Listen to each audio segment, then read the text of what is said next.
देखिए, संत भी बहुत ही दयालु होते हैं।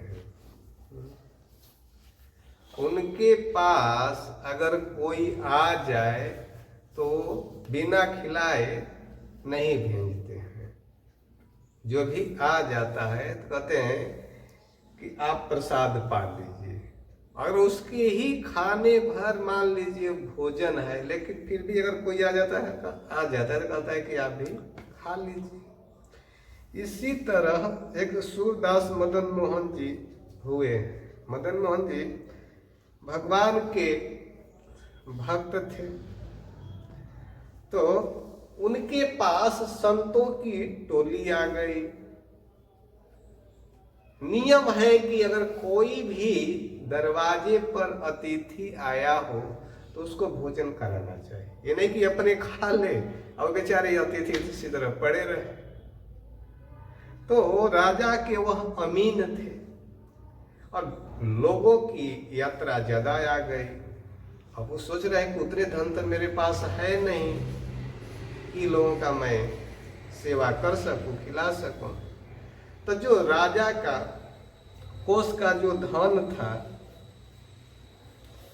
उसमें से वो संतों का खर्च कर दिए। कहते हैं 13 लाख संडीले उपजे, सब साधु न मिल गटके, सूरदास मदन मोहन वृंदावन को सटके। बहुत से संत इकट्ठे हो गए। अब इकट्ठे हो गए तब उनको खिलाना है। अब जो भी भोजन बनेगा तो बिना पैसे के तो दुकान से तो आएगा नहीं। जब पैसा दुकानदार को देंगे तभी वो सामान देगा। तो अब वो जो राजकोष का जो धन था, तो मदन मोहन जी ने क्या किया कि वो पैसे को खर्च कर दीजिए और राजा के पास उन्हें पत्र लिखा कि जो राजकोष का जो धन था उसमें से मैंने खर्च कर दिया है और इसके बाद मैं वृंदावन धाम को चल दिया। ऐसे ऐसे भगवान के भक्त हुए कि अपने पास धन नहीं है फिर भी दूसरे के पास जो धन रहता है वो भी संतों के लिए खर्च कर देते हैं। तो संत के आगमन बहुत भाग से होता है। संत समागम हरि कथा, तुलसी दुर्लभ दो, दरा सुताय और लक्ष्मी पापिन के भी हो। इसलिए संत समागम हरि कथा, तुलसी दुर्लभ दो। गोस्वामी जी कहते हैं संतों का संग मिलना बड़ा दुर्लभ है। मदन मोहन जी करेंगे अहो भाग्य है कि आज मेरे दरवाजे पर संत इकट्ठे हुए हैं।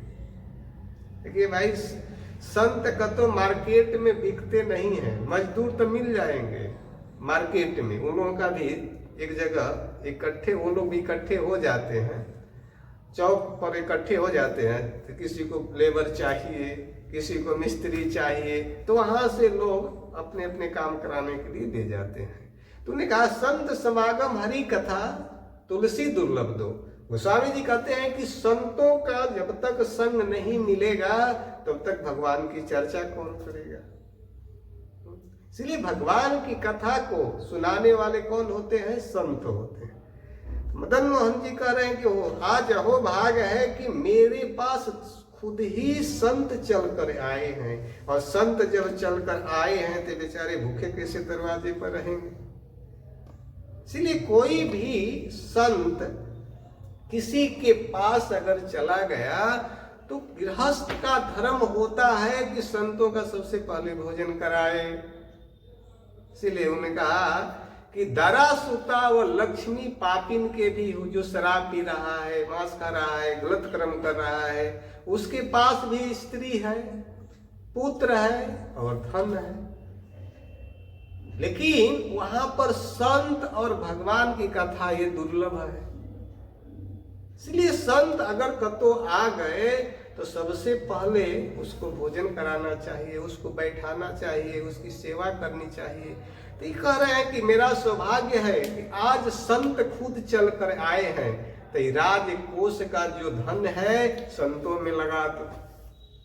आजकल तो अगर संत के पास धन है, चाहे संत की अगर सेवा करना हो तो संतों के लिए दान नहीं देंगे, गलत जगहों पर खर्च कर देते हैं।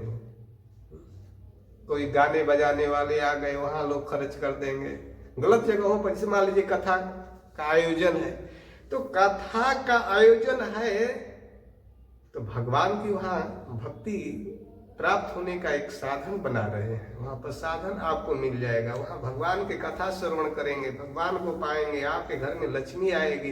इसलिए मनुष्य को चाहिए कि उसे भगवान के प्राप्त करने वाला साधन बनाकर, पर भगवान को कथा से, मान लीजिए किसी कोई व्यक्ति अगर कथा कराएगा तो कथा में भगवान की ही तो चर्चा होगी। अगर कोई भागवत कथा करा रहा है, रामचरितमानस कथा करा रहा है, चाहे कोई कीर्तन करा रहा है, तो वहां भगवान की प्राप्ति होगी, वहां संतों का संग मिलेगा। इसलिए मनुष्य को चाहिए, मान लीजिए अकेले समर्थ नहीं है तो 2 4 10 मिलकर करें, 2 4 10 20 50 100 मिलकर भी भगवान की कथा का आयोजन करना चाहिए। और कथा से ही भगवान की प्राप्ति है। देखिए कलयुग में ही सारे कथाएं कही गई है। सुखदेव गोस्वामी कथा कहे, परीक्षित महाराज को सुनाए थे कलयुग में ही। गौकर्ण जी धुंधकारी को कथा सुनाए तो कलयुग में ही सुनाए। नारद जी को सनक आदि ऋषियों ने कथा कहा तो कलयुग में ही कहा। सूत गोस्वामी कथा कहे तो कलयुग में ही कथा कहे। ये भी 13 लाख संडीले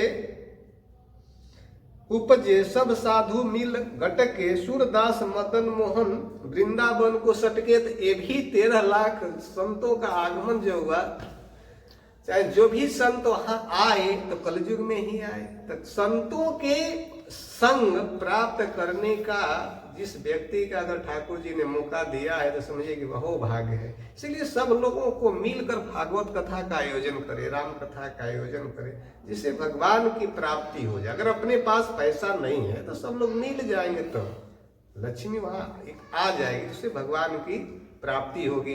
फिर भगवान की जब चर्चा आप सुनेंगे, राम कथा होगी तो आपकी रुचि अयोध्या की ओर जाएगी, भगवान राम की ओर।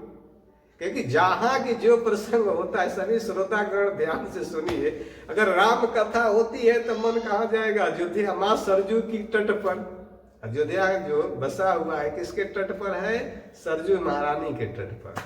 और वृंदावन जो बसा हुआ है किसके तट पर है? सरजू अयोध्या जो है माँ सरजू के तट पर है, और वृंदावन जो बसा हुआ है किसके? जमुना महारानी के तट पर। तो राम कथा अगर आप लोग श्रवण करेंगे तो आपके मन अयोध्या की ओर जाएगा। जैसे इस समय सबसे ज्यादा भीड़ कहाँ चल रही है? अयोध्या में चल रही है। किसके लिए? भगवान राम के दर्शन करने के लिए। तो और भागवत कथा आप लोग श्रवण करेंगे तो आपके मन कहाँ जाएगा? वृंदावन की ओर। वृंदावन आप आएंगे, बिहारी जी के दर्शन करेंगे, निधिवन के दर्शन करेंगे, मदन मोहन जी के दर्शन करेंगे, श्याम सुंदर के दर्शन करेंगे। तो आप लोग बहुत से मंदिरें हैं, गिरिराज जी के दर्शन करेंगे, बरसाना दर्शन करेंगे, राधा रानी के नंदगांव जाएंगे, आदि वृंदावन, गुप्त वृंदावन यानी कामा जाएंगे, केदारनाथ जाएंगे, बद्रीनारायण जाएंगे। तो आप भागवत कथा श्रवण करेंगे तो वृंदावन की ओर आपका मन आएगा, जन्मभूमि के दर्शन करेंगे। तो ये कथा कौन सुनाएगा?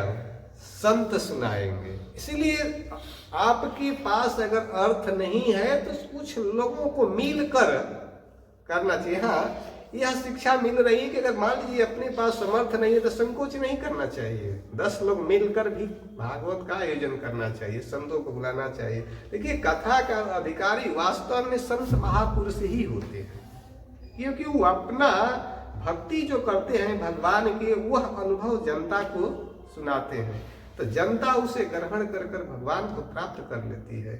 तो आप लोग भी भगवान के कथा का श्रवण कीजिएगा। और भक्त अगर आपके दरवाजे पर आ गए, आपके पास अगर समर्थ नहीं है तो दूसरों से भी मांगकर संतों का स्वागत करना चाहिए। जैसे यहाँ सूरदास मदन मोहन जी ने भगवान के भक्तों का स्वागत किया और पत्र लिख कर राजा के पास भेज दिया कि हे राजा साहब, जो आपके धन था वो मैं भगवान के भक्तों में खर्च कर दिया। मैं आपकी चोरी नहीं किया हूं, अपने लिए खर्च नहीं किया हूं। एक धन के अधिकारी कौन थे? भगवान के भक्त थे। इसलिए मैं भगवान के भक्तों के पास में खर्च किया, उनको भोजन कराया हूं। तो भोजन किए तो पेट में गया, चाहे जो भी जहां खर्च किए होंगे, तो भगवान के भक्तों के लिए मैंने आपका धन को खर्च किया है। तो राजा भी वास्तव में बहुत ही खुश हुए कि इन्हें गलत नहीं किया है। ये धन का अधिकारी तो वास्तव में भगवान के भक्त ही होते हैं। और भगवान के देखिए भक्तों में खर्च कर कर इन्हें स्पष्ट लिख दिया है, ये सब संत आए थे, इनको मैंने खिला दिया और आपके अब नौकरी को मैंने इस्तीफा दे दिया और कहाँ चल दिए? वृंदावन की ओर। इसलिए वृंदावन धाम में आना चाहिए। बड़े बड़े जितने चक्रवर्ती सम्राट हुए हैं, मंत्री हुए हैं, वो लोग वृंदावन धाम में आकर, तीर्थों में आकर भगवान के भजन कर कर भगवान को प्राप्त किया। बड़े भाग मानुष तन पावा। तो बहुत भाग से यह मनुष्य का शरीर मिला है और इस शरीर से भगवान के भक्ति कर लेना चाहिए। भगवान के भक्ति कर कर भगवान के प्राप्त करना चाहिए। उम्र दिन पर दिन घटता जा रहा है, बढ़ नहीं रहा है, दिन पर दिन घटता जा रहा है। आज देखिए, लड़कपन से लेकर जवानी तक जो व्यक्ति भजन कर लेगा सो कर लेगा, बुढ़ापे में कुछ भी नहीं कर पाएगा। बुढ़ापे में इंद्रियां साथ नहीं देती है, वो क्या भक्ति करेगा। इसीलिए जवान, लड़कपन से लेकर जवान, से प्रहलाद महाराज, ध्रुव महाराज, नारद, ये सब लोग बचपन से ही भगवान की भक्ति में लग गए। तो आप लोग भी मेरी कथा को आप लोग श्रवण कर रहे हैं, तो सभी श्रोतागण इतना ध्यान रखिए कि संतों की सेवा करें। संत भगवान के राहों पर चलने के लिए सिखाते हैं, बताते से। गुरु जब तक नहीं पढ़ाए तो बेचारे विद्यार्थी कैसे पढ़ सकते हैं। इसीलिए संत भगवान की भक्ति के विषय में बताते हैं। तो आप लोग भगवान की भक्ति करिएगा और वृंदावन धाम में जरूर आइएगा। एक बार भगवान के नाम बोलिए, हरे कृष्णा कृष्ण कृष्ण हरे हरे, हरे राम राम राम हरे हरे, हरे कृष्णा कृष्ण कृष्ण हरे हरे, हरे राम राम राम हरे हरे।